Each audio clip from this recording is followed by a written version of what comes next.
मिला टाइम्स में खुशामदीद। मैं हूं शम्स तबरेज़ कासमी और मेरे साथ हैं डॉक्टर अभय कुमार।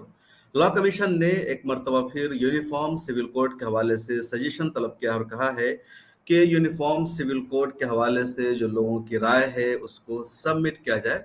हम डॉक्टर अभय कुमार से बातचीत करेंगे कि क्या हिंदुस्तान में यूनिफॉर्म सिविल कोड पॉसिबल है, नहीं है। खुद यूनिफॉर्म सिविल कोड क्या चीज़ है, बार बार इसका जिक्र आता है।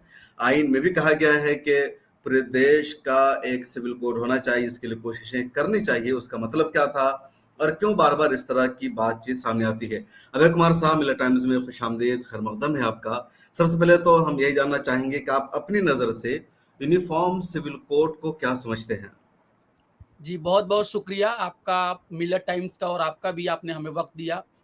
सबसे पहली बात तो ये है कि हम पहले इस पूरे मामले का जो कॉन्टेक्स्ट है, उसका क्या सियाक है, पृष्ठभूमि क्या है, इसको हम समझा दें। हाल के दिनों में जो लॉ कमीशन है, उसने आवाम से उनकी राय तलब की है कि आप यूनिफ़ॉर्म सिविल कोड यानी एक्सा सिविल कोड के बारे में आपकी क्या राय है, ये हमें हमें भेजिए, हमें बताइए, हमें ईमेल कीजिए और आप हमें हमें अपनी राय से हमें अवगत कराइए। और ये 22वां लॉ कमीशन जो है, उसने इस तरह की बातें कही और लोगों से अपील की है। उसके बाद ये मीडिया में खबर आने लगी और टीवी चैनल पर भी डिबेट शुरू हो गया। और कहीं न कहीं इस पूरे मामले को ऐसा, मतलब मेन स्ट्रीम मीडिया बना के पेश कर रहा है, जैसे यहाँ की जो अक्सरियत जो है, जो हिंदू कम्युनिटी है, वो तो बहुत ही तरक्की पसंद है, बहुत लिबरल है और वो तो यूनिफ़ॉर्म सिविल चाहती है, देश की तरक्की चाहती है। और एक जो तबका है, मुसलमान जो हैं, वो मुल्क को, भारत को, देश को आगे बढ़ने नहीं देना चाहते हैं और वो लोग अभी भी अपने पुराने रस्म-रिवाज में जकड़े हुए हैं और खुद भी क्या कहें कि पासमानदा हैं और मुल्क को भी पासमानदा रखने की कोशिश कर रहे हैं। इस तरह की पूरा एक एजेंडा है कि मुसलमानों की छवि को खराब किया जाए। लेकिन सच्चाई इसके बिल्कुल गलत है, अलग है, सच्चाई ये नहीं है और इसलिए हमें थोड़ा-सा हिस्ट्री में भी जाना पड़ेगा, थोड़ा-सा बैकग्राउंड भी समझना होगा और तब आपको ये बात, जब आप इस प्रोग्राम को 15 या 20 मिनट में सुन लेंगे, तो आपको पता चलेगा कि ये क्यों, ये पूरा का पूरा जो खेल है, एक सियासी खेल है, एक तरह का जाल है, एक तरह का सरकार का जो असल मुद्दा है, रोज़ी-रोटी, कपड़ा, मकान, इससे ध्यान को भटकाने का मुद्दा है, हिंदू मुसलमान को बाँटने का मुद्दा है, पोलराइज़ करके वोट लेने का मुद्दा है। और 2024 के जो बड़ा मैच, जो फाइनल मैच होने वाला है, उसमें किसी तरह से पोलराइज़ किया जाए और हिंदू मुसलमान का करके वोट हासिल किया जाए। आप ये समझ लेंगे और मैं यही साबित करने की कोशिश करूँगा। बिल्कुल, समझाया अभय कुमार साहब। जी, जी। सबसे पहला सवाल ये है कि 22वां लॉ कमीशन जो है, उसने तलब किया है कि भाई आवाम, हिंदू, मुसलमान, सिख, ईसाई, सब लोग अपनी राय दीजिए यूनिफ़ॉर्म सिविल कोड के बारे में। बहुत अच्छी बात है कि आपने राय दी है, आपने राय लोगों से माँगी है। तो सबसे पहले लॉ कमीशन से पूछा जाना चाहिए कि 3 साल पहले, 4 साल पहले आप अपनी ही रिपोर्ट में, 2018 की जो उनकी रिपोर्ट है, मतलब हुँ, आज से हुँ। 5 साल पुरानी हो गई, उस रिपोर्ट में आपने खुद ही कहा है कि इस मुल्क में जो है यूनिफ़ॉर्म सिविल कोड की कोई ज़रूरत नहीं है।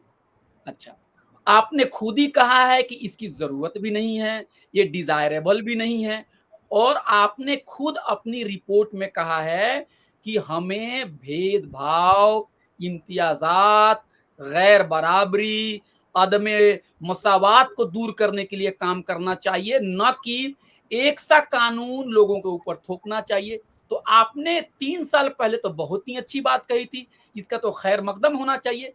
और मैं as a research scholar, as a journalist, मैं समझता हूँ कि किसी भी कम्युनिटी में, चाहे वो हिंदू हो, चाहे मुसलमान हो, चाहे सिख हो, चाहे ईसाई हो, सारे समाज के अंदर में इस्लाह का जो मामला है, वो लगातार चलने वाली चीज है। कोई ऐसा नहीं है कि हम कह सकते हैं अरे मेरे समाज में तो इस्लाह की कोई जरूरत ही नहीं है, मेरे समाज में तो बिल्कुल ठीक चल रहा है। औरतों की हालत, खवातीन की हालत न सिर्फ मुस्लिम समाज में खराब है, बल्कि हिंदू समाज में भी खराब है। औरतों को प्रॉपर्टी में जगह नहीं मिलती हैं, औरतों को मिल्कियत में जगह नहीं मिलती हैं, औरतों को नौकरी में भेदभाव किया जाता है, औरतों को घर में मारा और पीटा जाता है, औरतों के साथ छेड़छाड़ की जाती है, औरतों को कोई स्कीम नहीं दिया जाता है। ये मामला सिर्फ हिंदू का नहीं है और मुसलमान का नहीं है, ये सबका मामला है। तो रिफॉर्म्स होना चाहिए, गैर बराबरी दूर होना चाहिए, ये आप ही कह रहे हैं और आप कह रहे हैं कि एक तरह का लॉ सबके ऊपर नाफिज करना, ये गलत है। अब क्या हो गई 3 साल के अंदर में, कौन-सी दुनिया बदल गई, कौन-सा ऐसा भूचाल आ गया? अगर इस तरह का लॉ कमीशन अगर इस तरह के लोगों की राय 300 साल बाद माँगता या 500 साल बाद माँगता या 50 साल बाद भी माँगता, तो समझ में आती कि चलो बहुत जमुना के अंदर से बहुत पानी बह चुका है, अब आप कुछ पूछ रहे हैं तो उसमें कुछ बुरी बात नहीं है। लेकिन 3 साल पहले आप खुद ही कह रहे हैं कि यूनिफ़ॉर्म सिविल कोड की कोई ज़रूरत नहीं है और अब आप कह रहे हैं कि नहीं, इस पे आप राय दीजिए। तो ये बात बिल्कुल ज़ाहिर है कि ये एक पॉलिटिकल एजेंडा को सर्व करने के लिए इस तरह की पूरी कवायद हो रही है। एक और बात है कि बहुत सारे टीवी मीडिया चैनल पे बहुत सारे लोग जाते हैं बात रखने के लिए, बहुत बार उनकी नादानी भी होती है, बहुत बार वो जानबूझ के बहुत ही भड़काऊ बातें करते हैं और ख़ासकर दोनों तरफ से भड़काऊ बातें हो रही हैं। एक कम्युनिटी ज़्यादा भड़काऊ बात कर रही है, दूसरी कम्युनिटी को बलि का बकरा बनाया जाता है और एक खेल तमाशा चल रहा है। मेरी गुज़ारिश है कि आप लोग इस तरह के कोई भी हो, चाहे हिंदू समाज के लोग हों, चाहे मुस्लिम समाज के लोग हैं, जो नफ़रती किस्म के जो लोग हैं, उनके चैनल पे आप ना जाइए। मैं जब ये बात कह रहा हूँ, तो मैं ये नहीं कह रहा हूँ कि आप अपनी बात को ना रखिए। जो बहुत ही फ्री एंड फेयर जो मीडिया हाउसेज़ हैं, वहाँ अपनी बात रखिए। आप अपनी बातों को खुद रिकॉर्ड करके उसको अपलोड कीजिए। आप अपनी बातों को दोस्तों से कहिए, मीटिंग कीजिए, मजलिसें कीजिए, लेकिन आप कभी भी नफ़रती चैनल में जाके हिंदू मुसलमान मत कीजिए, क्योंकि यूनिफ़ॉर्म सिविल कोड लाने से ज़्यादा ये पूरी की पूरी कोशिश ये है कि किसी तरह से इसको हिंदू और मुसलमान का मसला बनाया जाए। अब एक अभय और बात, कुमार साहब, ज़रा सा इस बीच में जानना चाहूँगा कि ये जो यूनिफ़ॉर्म सिविल कोड ये है क्या? मतलब किस तरह का चाहते हैं सबको, किन-किन मसलों पर ये एक यकसा कानून बनाना चाहते हैं? ज़रा-सा इसको इसकी जी, आप मैं आ वज़ाहत ही रहा करिए। था। जी, इसी सवाल पे हुँ, आ रहा था। सबसे पहली बात ये है कि हमें थोड़ी-सी हिस्ट्री में जानी पड़ेगी। देखिए, हुँ, हुँ, अंग्रेज़ों के आने के पहले जो इस देश में जो निज़ाम था, जो इस हुँ, देश का जो सिस्टम था, वो ऐसा था कि हिंदुओं को हिंदू लॉज़ के मुताबिक जो यहाँ के शासक थे, जो हुक्मरान थे, उनको गवर्न करते थे और मुसलमानों को जो शरीयत है और जो हुँ, इस्लामिक लॉ है, उसके मुताबिक उसको गवर्न करते थे। जी, यानी आपके जो कानून हैं, वो कानून जो हैं आपके धर्म से निकल रहे हैं। धर्म की बुनियाद पे आपको गवर्न किया जा रहा है। लेकिन जब जदीदियत आई, जब मॉडर्न पीरियड आया, तो वहाँ पे जो दुनिया का जो निज़ाम था, वो बहुत बदल गया और वहाँ पे इकोनॉमी, मईशत कुछ इस तरह से हुई, जहाँ पे एक सेकुलर कानून लाने की ज़रूरत हुई। सेकुलर कानून का मतलब ये मत समझिए कि कोई कम्युनल कानून होता है, कोई सेकुलर कानून होता है। यहाँ हुँ, हुँ, सेकुलर कानून का मतलब ये है कि एक ऐसा कानून जिसके तहत आप सब लोगों को गवर्न करें, वो सबके लिए एक तरह से लागू हो। तो हुआ बिल्कुल, क्या कि शुरू-शुरू में धीरे-धीरे, जैसे मान लीजिए कि आपकी ज़िंदगी के जो 100 हिस्से हैं, पहले 100 हिस्से आपकी ज़िंदगी के आपके रवायती कानून से गवर्न होते थे, आपके मज़हबी कानून से गवर्न होते हैं, लोकल कस्टम से गवर्न होते हैं। जब अंग्रेज़ों का जब दौर आया, तो उन्होंने धीरे-धीरे आपकी ज़िंदगी में मुसलमानों की भी और हिंदुओं की भी और सिखों की भी, ईसाइयों की भी, सबकी ज़िंदगी में उन्होंने इंटरफेरेंस करना शुरू किया और फिर कुछ ऐसे कानून बनाने शुरू किए, जो कानून जो था, वो सबके लिए एक ही बराबर था। आप समझ रहे हैं? जैसे तिजारत से रिलेटेड कानून, आईपीसी जो बना, जो मतलब मान लीजिए जो पुलिस का जो कानून है, जो जुर्म से रिलेटेड जो कानून है, जो व्यापार, जो तिजारत से रिलेटेड कानून है, जो तालीम से रिलेटेड जो कानून है, तो धीरे-धीरे खासकर आप समझिए कि जो दुनियावी ज़िंदगी थी, हुँ, उस ज़िंदगी के मुताबिक जो उन्होंने कानून बनाया, वो सबके लिए एक ही तरह हो गया। मिसाल के तौर पर अगर आप तिजारत करना चाहते हैं, तो आपको भी उतना ही टैक्स देना पड़ेगा। अगर आप स्कूल खोलना चाहते हैं, तो आपको वही कानून आपके ऊपर होंगे। आप कृषि करते हैं, ज़राअत में जाते हैं, तो आपसे भी उसी तरह से टैक्स लिया जाएगा। तो धीरे-धीरे क्या हुआ कि इंसानों की ज़िंदगी में 90 से 95% जो हिस्से थे, जो दुनियावी मामले थे उसमें उन लोगों ने दखल अंदाजी की और उसमें उन्होंने जो कानून बनाया वो सबके लिए एक बराबर बनाया। अब आप मुझसे पूछेंगे कि वो ऐसा क्यों करना चाहते हैं? देखिए, जब सरमायादाराना निज़ाम जब आया, जो कैपिटलिस्ट सिस्टम आया, तो जब तक वो मार्केट क्रिएट नहीं करेगा, जब तक वो बाजार क्रिएट नहीं करेगा ना, तब तक वो सिस्टम चल नहीं पाएगा। तो बाजार का एक कानून होता है कि बाजार में सबके लिए एक बराबर कानून है। उसूली तौर पे वो कानून कितना सही है, कितना गलत है, वो आप अपने नजरिए से उसको देखिए।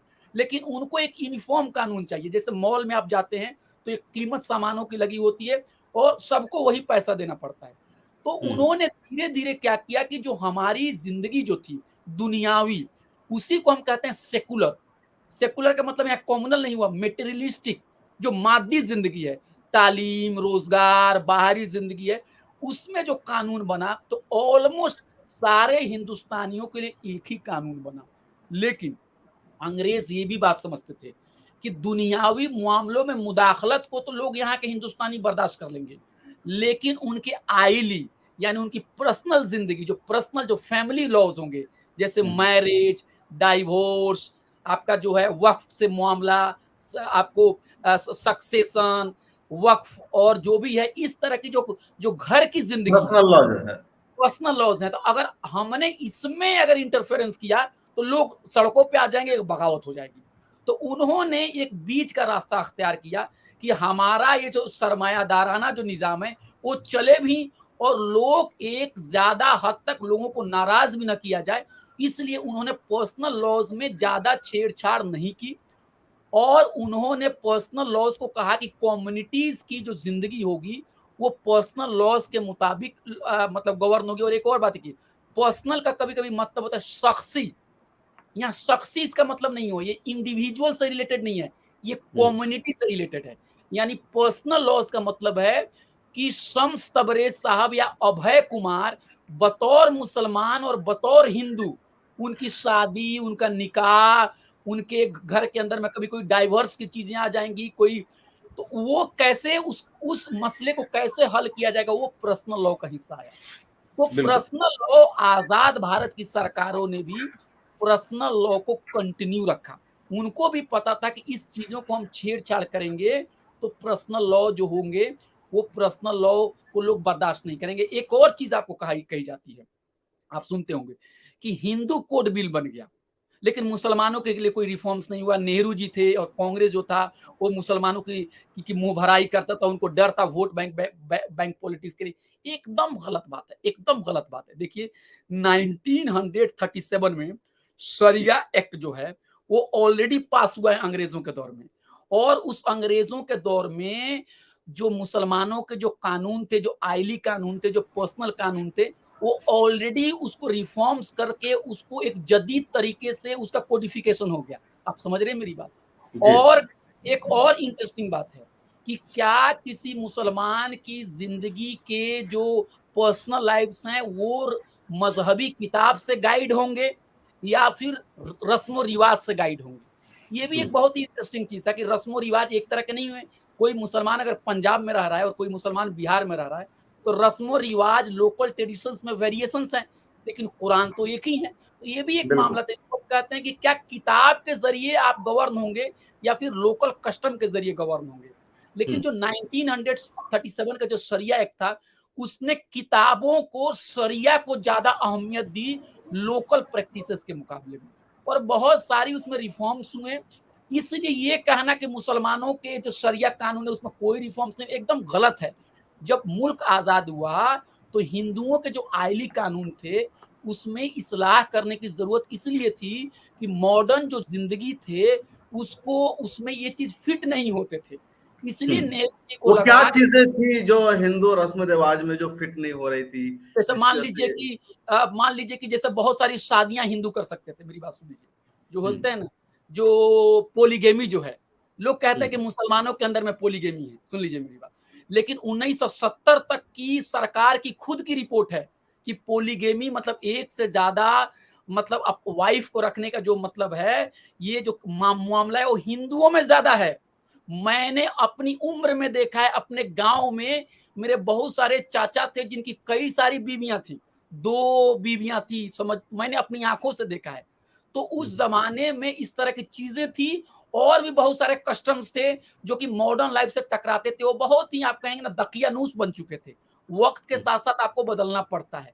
तो बेसिकली नेहरू जी ने जो रिफ़ॉर्म्स किया, वो एक एक मुल्क की ज़रूरत थी। उन्होंने ना हिंदुओं पर एहसान किया और ना ही मुसलमानों की मुँह भराई की। और एक और बात है, जो लोग आज यूनिफ़ॉर्म सिविल कोड के सबसे बड़े चैंपियन बने हुए हैं, मैं हुँ, बात कर रहा हूँ बीजेपी की, आरएसएस की और उनकी जो पैरेंटल पार्टी थी, उनका नाम था जनसंघ, या फिर जनसंघ। सावरकर जी की जो पार्टी थी हिंदू महासभा। इन हुँ, लोग आज जो होते हैं ना, आज बहुत बड़े रोशन ख़याल बने हुए हैं, नहीं-नहीं रिफ़ॉर्म्स करो।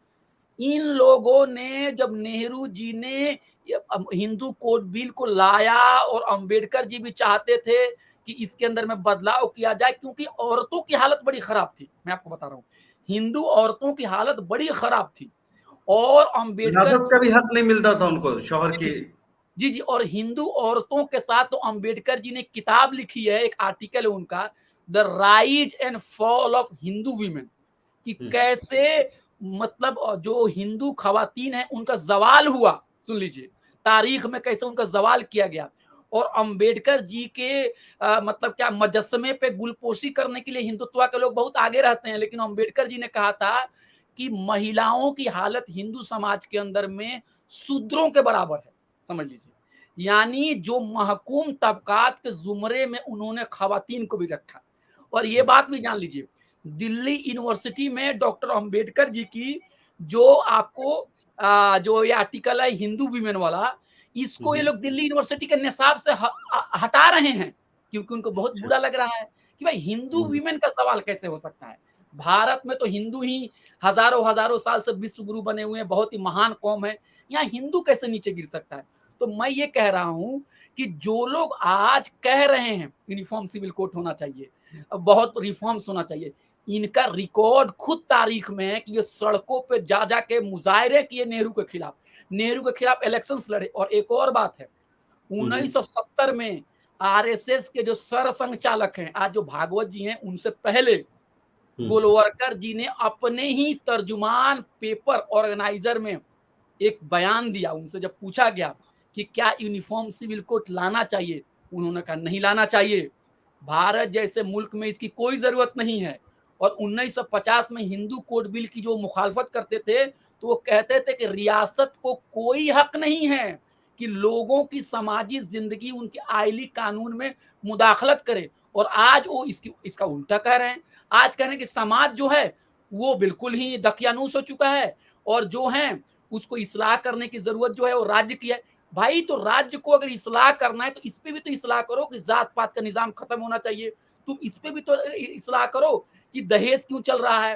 तुम इस पे भी तो ये करो इस्लाह कि कोई दलित अगर घोड़े पे चढ़ के जाता है तो उसकी क्यों पिटाई होती है। इस पे वो बिल्कुल, नहीं कर रहे। अगर इस्लाह की समाजों को ज़रूरत है बात अभय साहब, बिल्कुल आप सही कह रहे हैं, तो उन बुराइयों को दूर किया जाए जो नहीं होना चाहिए, जो मॉडर्न निज़ाम के खिलाफ हो, इंसानियत के खिलाफ हो, इंसानी एहतराम के खिलाफ हो। जैसे आपने सही कहा कि घोड़ों पर चढ़कर दलितों को बारात जाने से रोका जाता है। आज भी कुछ इलाकों में औरतों को कोई अहमियत नहीं दी जाती है, उनको उनके शौहर की जायदाद में विरासत नहीं दी जाती है। और तो कई जगहों पर क्या होता है कि बहुत ज़्यादा छेड़खानी का होता है कि जब औरत शादी करके आती है, तो घर में उसके शौहर के साथ तमाम लोग उस पर अपना हक जमाते हैं कि सास की खिदमत करेगी, ससुर की खिदमत करेगी, उसके साथ करेगी। ये इंसानी हकूक़ के खिलाफ है। एक तरफ दूसरी तरफ इस्लाम है जहाँ, तो इस्लाम ने वाज़ेह तौर पर औरतों के राइट्स दिए हैं, हुकूक दिए। शुरू से इस्लाम में है कि औरतों को विरासत दी जाएगी, उसके शौहर से भी, उसके वालिदैन के माल से भी एक हिस्सा मुतय्यन है कि मर्दों को इतना मिलेगा, औरतों को इतना मिलेगा। उसके अलावा औरतों को सारी आज़ादी दी गई है पढ़ने की, जॉब करने की, उसके एक हुकूक के साथ, तहफ़्फ़ुज़ के साथ। अब ये सारी बातें सब जो हो रही है कि यहाँ ज़रूरत है।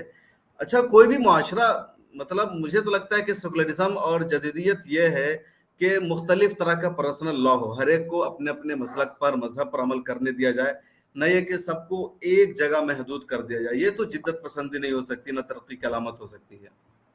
देखिए, एक ज़माने में कुछ लोगों की सोच थी कि जी। सारे लोगों को एक ही रंग में रंग दो। ये जो सोच थी ना, ये जो यूरोप की जो मॉडर्निटी जो आई हुँ, उसके नशे में कुछ लोग चूर थे, कुछ ज़माने तक। हो हुँ, सकता है कि वो गलतफ़हमी के भी शिकार हों और वो दिल से भी ऐसा सोचते हों। लेकिन यूरोप के अंदर में जिस तरह से परेशानियाँ देखी गईं, वहाँ का मुआशरा जिस तरह से टूटा, तशद्दुद हुआ, तो अब लोग पूरी दुनिया में राय बन चुकी है। सुन लीजिए, ये बात जी। कोई मुसलमानों की राय नहीं है या कोई हुँ, कम्युनिस्टों की राय नहीं है। दुनिया के तमाम मुल्क जो एडवांस कंट्री हैं, वहाँ पे राय बन रही है, वहाँ का जो पढ़ा-लिखा तबका है कि तनव्वुर यानी बिल्कुल। डाइवर्सिटी हुँ, जो है, जो विविधता है, वही अच्छी चीज़ है। एक रंग में रंगने की जो कोशिश है, वो गैर फितरी है। आप एक चीज़ बिल्कुल। देखिए, आप बाग और में जाके देखिए और आप जंगल में जाके देखिए, जो अगर एक कुदरती जो होगा जंगल, सुन लीजिए, जिसको हुँ, अल्लाह ने, परमात्मा ने, ईश्वर ने, नेचर ने पैदा किया, तो आपको उसमें तमाम तरह के फूल, तमाम तरह के परिंदे, तमाम तरह के जानवर, तमाम तरह के घास-फूस सब दिखेंगे वहाँ पे। और उसी में लेकिन खूबसूरती है, ब्यूटी है। जहाँ पे आर्टिफिशियल गार्डन बनाया जाता है, तो वहाँ एक ही तरह के फूल बनाए जाते हैं और आप देखेंगे कि अगर उस फूल में और उस पौधे में अगर आप 10 दिन पानी ना दे दें, तो सब सूख के बंजर हो जाता है। लेकिन बिल्कुल। जंगल जो है हज़ारों-हज़ारों साल तक उसी तरह से हरा-भरा रहता है। यानी इसका क्या पैगाम है, इसका क्या मैसेज है कि अगर हमने ज़बरदस्ती समाज को एक ही रंग में रंगने की कोशिश की, तो वो समाज बिखर जाएगा, टूट जाएगा और ये बात अभय कुमार या शम्स तबरेज़ साहब नहीं कर रहे हैं। खुद अदालत यूनिफ़ॉर्म सिविल कोड के मामले में इस तरह के जजमेंट दे चुकी है कि अगर यूनिफ़ॉर्म सिविल कोड को ज़बरदस्ती लागू किया जाए, यानी एक ही तरह के आईली कानून बना के तमाम हिंदुस्तानियों पे अगर उसको नाफ़िज़ किया जाएगा, तो ये मुल्क की सालमियत, उसकी अखंडता, उसकी एकता, उसकी इंटीग्रिटी के लिए खतरा हो सकता है। एक और बात अहम आप याद रखिए, हुँ, ये सिर्फ़ मामला मुसलमानों का नहीं है। ये बात कम से कम आपके चैनल से मेरे जो जी। मुस्लिम भाई हैं, उनसे मैं नमस्कार करके, उनको आदाब करके मैं कहा कि इस बात को आप दिमाग में बैठा लीजिए। मुसलमान इस हिंदुस्तान में हिंदुओं का मद्दे-मुकाबिल नहीं है, समझ लीजिए। हुँ, ये एक गेम है, साजिश करके इस तरह का इस हिंदू गलतफ़हमी वर्सेस मुसलमान कराना हर नहीं मुद्दे है। पे। कभी जिस दिन आप समझ जाएँगे इस खेल को समझ जाएँगे, हिंदुत्वा का जो जो टायर है ना उससे हवा निकल हुँ, जाएगा। आप नहीं हैं। आपकी आबादी 14 से कुछ ज़्यादा है। 14 तो समथिंग 15 कह लीजिए ज़्यादा। 15 कह लीजिए। तो 85% लोग जो हैं वो गैर मुस्लिम हैं। हुँ, और आपको मैं बता रहा हूँ कि आपको तो लग रहा है कि मुसलमानों के साथ बहुत बुरा हो रहा है। मैं पूछ रहा हूँ कि मणिपुर के अंदर में यूनिफ़ॉर्म सिविल कोड पे तो कम से कम बात भी हो रही है। मणिपुर के अंदर में वहाँ के जो ईसाई आदिवासी हैं, बिल्कुल। उनके ऊपर हमले हुए हैं और अभी अभी रिपोर्ट तक हो आई रहा है कि 253 253 चर्चेज़ को जला दिया गया है। कितने 100 के करीब में शायद लोगों की जान चली गई है। कितने हज़ार लोग जो हैं वो अपने घर से उजड़ गए हैं। लोग अपने घर को छोड़ के भाग रहे हैं। लोग रिफ्यूजी बन रहे हैं और वो ईसाई हैं और उनके ऊपर कोई बात नहीं हो रही है। हमारे जो लीडरान हैं, वो कर्नाटका में घूम-घूम के आप क्या कर रहे हैं, आप इलेक्शंस की रैलियाँ कर रहे हैं। लेकिन अभी तक कोई मुँह भी नहीं खोल पा रहा है। आदिवासियों की हालत देखिए, आदिवासियों की डेमोग्राफी जितनी बदली है उनके इलाके से, आप सोच नहीं सकते हैं। आप झारखंड हमारा पास ही में है कोई, आप हुँ, वहाँ जाके देखिए कि उनकी आबादी 1950 में क्या थी और उनकी आबादी कितनी है। और एक और बात मैं कहना चाहता हूँ, मुसलमानों की हालत बहुत ही खराब है, कोई इसमें दो राय नहीं है। हिंदुओं के मुकाबले में बहुत ही ज़्यादा खराब है, कहीं नहीं है। सिविल सर्विसेज़, अदालत, पुलिस, मीडिया, पार्लियामेंट सब में नीचे जा रहा है। लेकिन आप आदिवासियों को अपने अपने से मुकाबला करके देखिए, कितने आदिवासी आपको एक ज़मींदार मिल जाएँगे, कितने आदिवासी एक न्यूज़ एंकर मिल जाएँगे, कितने आदिवासी फ़िल्म स्टार मिल जाएँगे और कितने आदिवासी जेल में गए हैं जिनके बारे में कोई प्रोग्राम भी प्रेस क्लब में हो रहा है। मैं ये नहीं कह रहा हूँ कि मुसलमानों को दिक्कत नहीं है या मुसलमान अपने हुकूक के लिए न लड़े, लेकिन मुसलमानों का मुस्तकबिल इस देश के तमाम महकूम तबकात के भविष्य से जुड़ा हुआ है। कभी अपने आप को अकेला मत समझिए और जिस दिन आपने अपने दर्द को और दुख को आदिवासियों के, दलितों के और ऊंची जातियों के जो गरीब तबका है, अगर उनके साथ भी अगर आपने जोड़ के जिस दिन से ये सियासत आगे चली जाएगी, आगे बढ़ जाएगी, उस दिन सारा खेल खत्म हो जाएगा। एक और आखिरी बात मैं कह के फिर हम लोग किसी और दिन चर्चा करेंगे। हमारे कॉन्स्टिट्यूशंस में 2 हिस्से हैं, ये भी बात नहीं बताई जाती है। एक है फंडामेंटल राइट्स, जी। बुनियादी हुकूक, हुँ, और बुनियादी हुकूक जो है वो वही है जो सूरह फातिहा आप समझ लीजिए कुरान में समझ लीजिए, या जिसको जो रूह है, रूह का रूह, पूरे अल्लाह आइन एक है। का ये पूरे दस्तूर की जो रूह है, जो जी, प्रेम्बल जी। है हमारा। जी, जी, जी। अल्लाह एक है, गरीबों मिस्किनों की तुम उसकी खिदमत करो, अल्लाह की इबादत करो, गलत काम मत करो, सबके साथ इंसाफ करो। मान लीजिए, जो ये जी। चीज़ है, अल्लाह से डरो, अल्लाह रहम करने वाला है, जो उसका मेन इस्लाम का जो स्पिरिट है, हुँ, इबादत अल्लाह से और गरीबों की और दुनिया के लोगों की खिदमत करना, मैं तो यही समझता हूँ इस्लाम को। उसी बिल्कुल। तरह फंडामेंटल राइट्स के बगैर कानून, जमहूरियत, आईन मुर्दा लाश है। हुँ, और इसीलिए आप देखेंगे कि हमारे फंडामेंटल राइट्स जो हैं, हम एक पॉलिटिकल साइंस के भी टीचर हैं, उसकी सारी बातों को बहुत खोल-खोल के लिख दी गई है, ताकि हुँ, आगे चल के कोई कन्फ्यूजन पैदा ना हो। आप देखेंगे कि यूएस के कॉन्स्टिट्यूशन में बुनियादी हुकूक जो है, फंडामेंटल राइट्स के बारे में बहुत ज्यादा खोल के बातें नहीं कही गई है, और उसके बारे में तशरीह जो है वो वहां की अदालत करती है, लेकिन हमारे आईन ने यह बात कही कि नहीं, हम खोल के लिख देंगे। तो जब हमारे देश के बड़े बड़े अकाबरीन, हमारे बड़े लीडर, मुजाहिदे आजादी, जब उन लोगों ने आर्टिकल 25, 26, 27 में मजहबी आजादी को, लोगों को अपने धर्म पे चलने के लिए तनवो को, डाइवर्सिटी को अहम जुज माना, उसका अटूट हिस्सा माना, कभी उसको वापस नहीं लिया जा सकता, उस चीज में आप कैसे छिड़कानी कर सकते। और जहां तक डायरेक्टिव प्रिंसिपल की बात है, जिसको हम बोलते हैं रहनुमा उसूल बोलते हैं उसको, जी। ये रहनुमा उसूल जो है वो हमारे आईन के चौथे हिस्से में है। और ये जो आर्टिकल 39 के आसपास से 38, 39 से लेकर 45, 45, 44, 45 के बीच में है। इसके बारे में एक अहम चीज है कि हुँ, जब तक डायरेक्टिव प्रिंसिपल की बातों पर कानून नहीं बन जाता है, तब तक इसको हम अदालत में लेके नहीं जा सकते, यानी ये इन्फोर्सेबल नहीं है। और एक और बात है कि आपको बार-बार कहा जाता है कि नहीं, नहीं, नहीं, यूनिफ़ॉर्म सिविल कोड जो है वो तो होना चाहिए, तो डायरेक्टिव प्रिंसिपल का हिस्सा है। ये जो है मुसलमान ये बातों को क्यों उसका इनकार कर रहे हैं? तो मैं एक बात कहना चाहता हूँ, ये आईन मेरे पास है, कॉन्स्टिट्यूशन हुँ, ऑफ इंडिया है, और इसमें मैं डायरेक्टिव प्रिंसिपल से रिलेटेड एक चीज़ मैं आपको बता दूँ कि जो डायरेक्टिव प्रिंसिपल है, उसमें जो यूनिफ़ॉर्म सिविल कोड है वो आया है आर्टिकल 44 में। सुन लीजिए। आर्टिकल तो 44 में।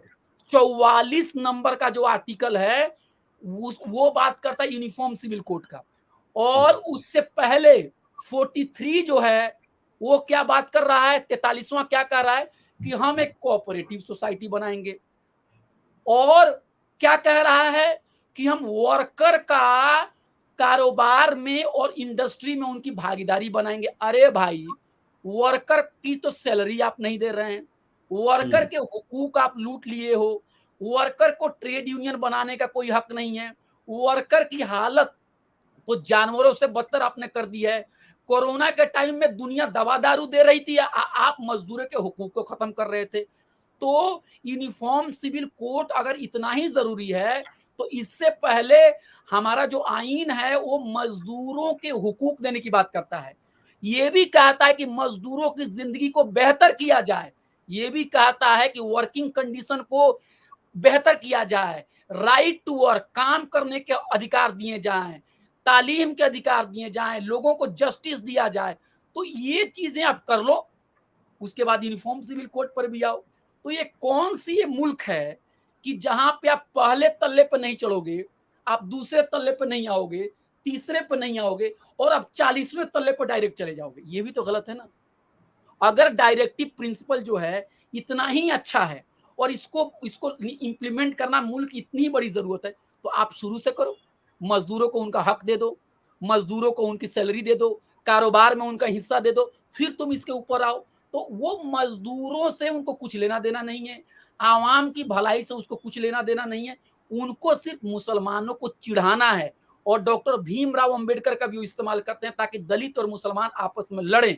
और डॉक्टर अंबेडकर ने एक बात कही है, देखिएगा कभी-कभी पूछा जाता है, अरे अंबेडकर साहब तो यूनिफॉर्म सिविल कोड के समर्थक थे, हामी थे, हुँ, आप तो अंबेडकर नवाज हैं, तो आप क्यों नहीं यूनिफॉर्म सिविल कोड की बात करते हैं? तो आखिरी बात करके मैं खत्म करूंगा।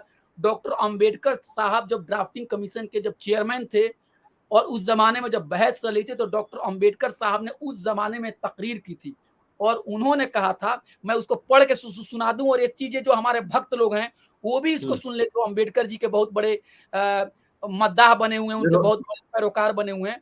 उन्होंने कहा था, डॉक्टर अंबेडकर जी ने, जी, अभी मैं बता रहा हूँ। डॉक्टर अंबेडकर जी ने कहा था कि यूनिफॉर्म सिविल कोड को अगर ज़बरदस्ती रियासत अगर लोगों के ऊपर अगर नाफ़िज़ करेगी, सुन लीजिए, तो जी, मुल्क जो है वो कमज़ोर हो जाएगा।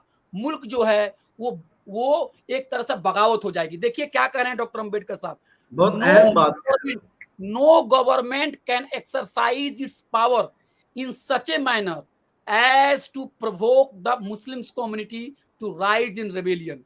I think it would be a mad government if it did so, but that is a matter which relates to the exercise of the power and not to the power itself. यानी doctor Ambedkar ji कह रहे हैं कि अगर ये पागल जुनूनी सरकार ही होगी कि कोई ऐसा कानून लोगों के ऊपर इंप्लीमेंट करेगी कि लोग मानने के लिए तैयार नहीं है, तो अब आखिर में ये कहना चाहता हूं, मजदूर की मजदूरी आप नहीं दोगे, हुँ, डायरेक्टिव प्रिंसिपल में गरीबों की बात है वो आप नहीं करोगे, औरतों के हुकूक है उसके बारे में आप बात नहीं करोगे, देश में भूखमरी, बेरोजगारी, महंगाई बढ़ी हुई है उस पे आप बात नहीं करोगे, लोगों को नौकरी नहीं दोगे। उसके बाद क्या है, खुद लॉ कमीशन कह रहा है कि इसकी जरूरत नहीं है। अंबेडकर जी के माला पे तुम उनके मूर्ति पर तुम माला चढ़ाओगे, लेकिन अंबेडकर जी कह रहे हैं कि जोर जबरदस्ती का राज आगे नहीं चलेगा। उसके अलावा खुद आरएसएस के लोग और हिंदू महासभा के लोगों ने एक जमाने में कहा था कि नहीं, पर्सनल लॉ को आप इंपोज नहीं कर सकते हैं। खुद गोलवरकर जी ने कहा था कि नहीं, पर्सनल सॉरी माफ कीजिएगा, यूनिफॉर्म सिविल कोड को आप इंपोज नहीं कर सकते हैं। खुद गोलवरकर जी ने 1972 में कहा कि इसकी कोई जरूरत नहीं यूनिफॉर्म सिविल कोड की, कुछ भी नहीं है। लेकिन साहबानो मामले के बाद 1980 के बाद कुछ गलतियां सेकुलर तबके से भी हुई, कुछ गलतियां मुसलमानों से भी हुई, हम इस पर किसी और दिन बात करेंगे। बिल्कुल। उनको दिख गया कि एक ऐसा इशू है जिसमें कुछ होगा भी नहीं और बात भी चलती रहेगी, लोग पोलराइज भी होते रहेंगे। और एक आखिरी बात कहना चाहता हूं, यूनिफॉर्म सिविल कोड की जद में सिर्फ मुसलमान नहीं है, यूनिफॉर्म सिविल कोड की जद में आदिवासी हैं, क्योंकि उनके भी जो कस्टमरी लॉज जो हैं उसको हुँ, प्रोटेक्शन जो है वो हमारा आईन देता है। जो नॉर्थ ईस्ट, जो शुमाली मशरकी जो रियासतें हैं वहां पर भी उनके फैमिली लॉज को पूरी तरह से ऑटोनॉमी दी गई है, बहुत सारी ऑटोनॉमी दी गई है, क्योंकि भारत का दस्तूर जो है वो डाइवर्सिटी पे है। और डाइवर्सिटी सिर्फ मुसलमानों के लिए नहीं है, वो हिंदुओं के लिए, वो आदिवासियों के लिए, सबके लिए है। खुद हिंदू धर्म के अंदर में इतना इख्तलाफ है, इतना इख्तलाफ है कि क्या हिंदू है, क्या हिंदू धर्म है, क्या हिंदू धर्म की किताब के माने हैं, इसका भी कोई एक लेना देना नहीं है। रामायण के भी 300 से ज्यादा उसके तशरीहात हैं। इसलिए एक तरह के सिस्टम को थोपना, अगर वो संजीदगी से कर रहे हैं तो मुल्क कमजोर होगा, अगर वो संजीदगी से नहीं कर रहे हैं तो वोट बैंक की पॉलिटिक्स कर रहे हैं। इसलिए आखिर में मेरी अपील यही है कि इस पूरे मामले को ठंडे दिमाग से समझिए और पूरी कोशिश कीजिए कि ये हिंदू मुसलमान का मसला ना बने, कहीं पर भी जज्बाती बयानात मत दीजिए, अपनी बातों को सोच समझ कर रखिए, समझिए कि एक साजिश है, मुसलमानों से एक बाइट लेना है ताकि नफरती मीडिया की जो आग है उसमें ये घी का काम करे और हिंदुस्तान के मुसलमान बदहाल हैं, बुरे हालत में हैं, लेकिन जो दीगर महकूम तबकात है उनके साथ कंधा से कंधा मिला के आगे बढ़िए। और जिस दिन मुसलमानों की दोस्ती और मजबूत होगी दलितों, पिछड़ों से और जो ऊंची जातियों के जो गरीब होंगे, उस दिन देखेंगे कि पूरा का पूरा निजाम जो है बदल जाएगा। आपका बहुत बहुत शुक्रिया। तो बहुत शुक्रिया डॉक्टर अभय कुमार साहब, आपने वक़्त दिया और हम यूनिफ़ॉर्म सिविल कोड पर बातचीत कर रहे थे डॉक्टर अभय कुमार के साथ। किसी भी तबसरा की ज़रूरत नहीं, आपने बगौर इनको सुना। आप अपनी राय भी कमेंट सेक्शन में लिख सकते हैं और यही मजमूई तौर पर सब लोगों की राय है, यहाँ तक कि जो मिल्लत इस्लामिया के बड़े-बड़े रहनुमा हैं, all India Muslim personal law board हो, ऑल इंडिया मिल्ली काउंसिल हो, Jamiat Ulama Hind, all India Muslim मजलिस मुशावरा, जमात इस्लामी हिंद और इस तरह की जितनी सारी तंजीमें हैं, उन तमाम के ज़िम्मेदारों का भी जो एक रिएक्शन सामने आया है इस हवाले से, वो यही कि एक चुनावी मुद्दा बनाने की कोशिश की जा रही, 2024 से पहले हिंदू और मुसलमान करना है, ताकि माहौल को कम्युनल बनाया जाए और ये दिखाया जाए कि यूनिफॉर्म सिविल कोड से सबसे ज़्यादा प्रॉब्लम मुसलमानों की है। जहाँ तक बात मुसलमानों की है, तो मुसलमानों ने हमेशा और तमाम मिली तंजीमों के ज़िम्मेदारों ने मुश्तरका प्लेटफॉर्म पर भी कह रखा है कि यूनिफॉर्म सिविल कोड उनको मंजूर नहीं है। वो अपने पर्सनल लॉ पर अमल करना चाहते हैं, उन्हें कोई और कानून पर मजबूर नहीं किया जा सकता है और सरकार को भी अच्छी तरह पता है कि अगर ऐसा हुआ तो मुल्क के हालात बहुत ज़्यादा बिगड़ सकते हैं, क्योंकि मुसलमान शरीयत पर अमल करते हैं और वो शरीयत में मुदाखलत बर्दाश्त नहीं कर सकते हैं। क्रिमिनल लॉ है, उस पर मुसलमानों ने समझौता किया, कोई मसला नहीं, देश का कानून मौजूद है, लेकिन पर्सनल लॉ में जो शादी ब्याह का आता है, निकाह तलाक का मसला है, आइली ज़िंदगी है, पर्सनल लॉ के सारे इश्यूज़ हैं। तो बहुत शुक्रिया डॉक्टर अभय कुमार साहब, आपने वक्त दिया, फिर बातचीत होगी, अपना ख्याल रखिए। शुक्रिया।